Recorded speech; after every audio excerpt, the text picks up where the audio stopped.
Right now, get 2 medium, 2-topping Pizza Hut pizzas for just $5.95 each.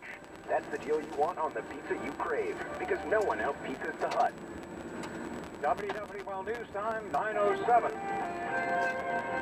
Here's Dave Nussbaum with the pinpoint forecast. Look for a partly cloudy day. Will be a little milder out there with a high around 66. For tonight, not near as cold as it was this morning with mostly cloudy skies. Low temperatures on the north shore around 51 degrees. The south shore around 55. On Thursday, we'll keep those clouds around. It'll be a mild day with a slight chance for rain at 10% and a high around 70. But a cold front moves through Thursday night into early Friday morning. So look for a 30% chance for some early morning showers on Friday. It's becoming partly cloudy by the afternoon. Be breezy and cooler as well with a high temperature right around the upper 50s. For the Pinpoint Forecast Center, I'm WWL TV meteorologist Dave Nussbaum. Good looking day at the airport in Kenner right now. 48 and mostly sunny. Same setup in Slidell, and now it's up to 47 on the North Shore. Time for a check on traffic. At the WBL Traffic Center, I'm Terrell Robinson. Your major headache is going to be trying to get towards Louisiana from Mississippi. The I-10 is closed at that old Pearl River Bridge before Slidell. Involving an 18-wheeler has to be offloaded. It's going to be that way for a while, so you're going to want to get off at Waveland, 603 to Waveland, take Highway 90 in. That is your alternate right there, folks. Some good news, though. The I-12 westbound traveling towards Hammond from Covington, earlier accident Airport Road, cleared. Still some delay remains, but again, you should have all those lanes open. Causeway is problem-free. Coming in from Plus Bonnet Carey Spillway. Signal slowing about midway across action on the shoulder around the 216. But beyond that point, looks to be clear through Kenner and Metairie. And this draft report brought to you by the National World War II Museum. New in the Stage Door Canteen at the National World War II Museum, always Patsy Cline, a musical with plenty of down-home country humor, true emotion, and unforgettable Patsy Cline hits. Tickets and show information at stagedoorcanteen.org or call 504-528-1943.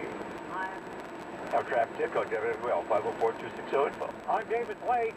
Now back to Tommy Tucker on WWL, AM/FM, and .com. Yeah, I'm seeing this tweet here about Fox News. NFL reached an agreement with Fox Sports to broadcast the next 5 seasons of Thursday Night Football, beginning with the 2018 season at $660 million per year.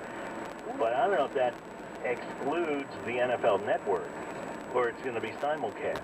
I don't know either. Because I guess last season it was CBS that simulcast some with the NFL Network, right? Yeah. And then NBC did some. A little sharing, it seemed like. Yeah. But there were question marks, or have been at least, about the sustainability of Thursday Night Football. In terms of player safety and so forth? Well, that, and is it too much? Yeah. Some people thought, do we really need that? And Well, Monday night, too? I think 660 Yeah, million pretty much. pretty well, solves that situation. Aaron Miller joins us right now, Director of Homeland Security Emergency Preparedness for the City of New Orleans. I know he's busy. And Aaron, we appreciate your time. Hey, good morning, Tommy. Thanks for having me. Thank you, sir. Tell me about these crime cameras that are going up. Would it be acceptable or accurate to say in time for Mardi Gras and in the areas specific to Mardi Gras parades? Well, since we announced that public safety plan and since we've opened the Real-Time Crime Center, we've been installing cameras throughout the city and license plate readers as well, those tools for the New Orleans Police Department to use. With the upcoming carnival season, we've got some of the cameras that are permanent, that are part of that installation, but we've also got some temporary cameras that are up along parade routes. The West Bank parade route has a couple, Uptown parade route has some, as well as the Mid-City parade route. So, in terms of real-time monitoring, is that going to be ramped up for Mardi Gras, or can it be ramped up? And is the idea, I don't know, Aaron, can you spot, in terms of police work or security, can you spot trouble when it's getting ready to happen, especially in a big crowd situation like that, and then you notify the police officer along the route and they go take a look at it? Yes, we are absolutely ramping up. So our staff at the crime center is going to be moving to 12-hour shifts. They will be 24 hours as of tomorrow. That 24 hours is going to be, even past Mardi Gras, we'll be able to be open 24 hours at that point. We've been able to hire the staff to do that.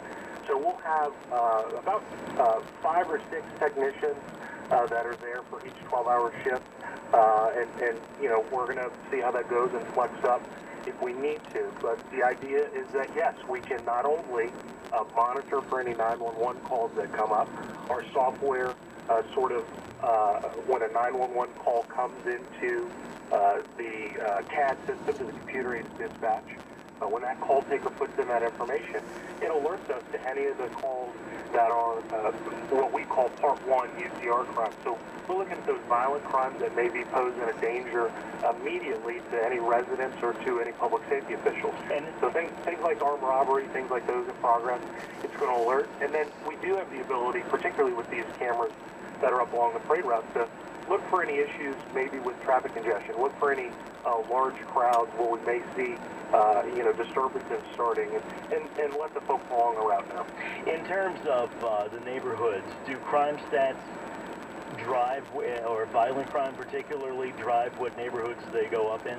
Yeah, so those 20 hotspots that were originally proposed as part of the crime plan, the specifics of where cameras and license plate readers and things go, we work directly with the police department and the district commander, and the district commanders, what's called their DIU, their investigative unit, lieutenants and sergeants, have input as to where they'd like to see the resources put. We are there to help them and sort of accomplish the technical aspects of it, but they drive it at the district level, and that's one of the things that the chief wanted to make sure that that was getting accomplished, that we were providing tools so that the commanders could have direct feedback and input on where these resources go, because they're the ones who see it in their district. They're the ones who have residents and business owners letting them know where there's particular issues. Aaron, I know you're busy and you got to go in a minute. Tell me about the philosophy behind the flashing blue and red lights. Well, so there's two things. One thing is that when we go to other cities, the best practice that we've seen in Chicago, in St. Louis, in Memphis, for example, is that there is a flashing light on there to, one, let people know that there are public safety resources in their community. This is part of our commitment. We want people to see the resources that were being put up. We want people to know that those assets are there. And there is a little bit of a deterrent effect. These are things that we're going to have to continue to look at over time. One of the things I think is that we want to make sure we're having an impact. And so, I think the chief has said it best, that, when people see that and they know that there is the potential that what they're doing is caught on camera, that they may think twice about that. We're not all of the cameras have that. Some of them don't. And some of them do. I think what we're going to be looking at is that more of the ones that are out in public and sort of in highly visible locations will have those. Thank you, Aaron. I know you're busy. I could talk to you for another half hour, but you got to come back. Thanks, Tom. Thank you, sir. Aaron Miller, Director of Homeland Security, Emergency Preparedness for the City of New Orleans. We're going to continue to talk about President Trump and his State of the Union speech, but I also want to throw this in there with the crime cameras. Do you think they're going to keep you safer during the Mardi Gras season? And the fact that they have